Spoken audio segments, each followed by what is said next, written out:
a computational approach for the modified peptides was also developed by the scientist known as John Cates. As we have seen earlier that the databases for the proteins that were unmodified were also developed by the same scientist. So he has also developed the databases, virtual databases that contains the modified peptides. So the spectrum that was generated by the experimental data, they were searched, and in the linear search they were compared with the modified peptides that are present in these virtual databases. But the drawback of this databases and this approach was that despite few of the modifications were used to generate the modified peptides, a large number of combinatorial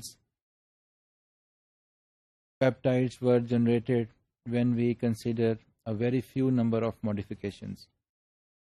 So by using this approach, we can determine the modified protein identification problem, and if we want to find a peptide from a database that best matches the experimental spectrum with up to k modifications, then the input of the algorithm will be a database of proteins, means the modified databases of proteins, and experimental spectrum that is generated after experiment of my spectrophotometer, a set of ion types delta, a parent mass M, and a parameter K capping the number of modifications.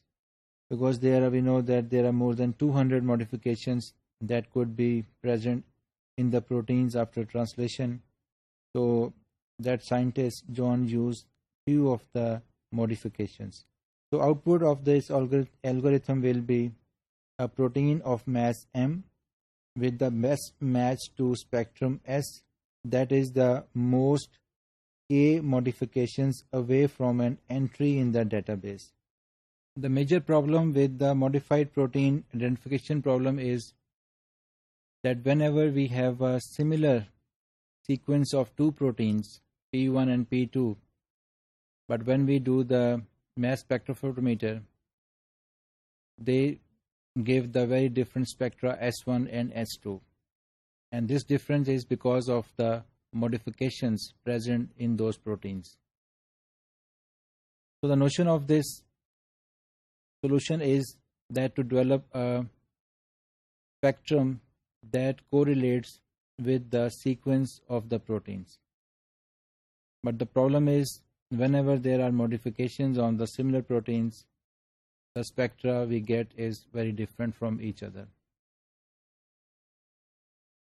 We can overcome this problem by considering the shared peak counts, and we can consider the proteins that are similar with each other.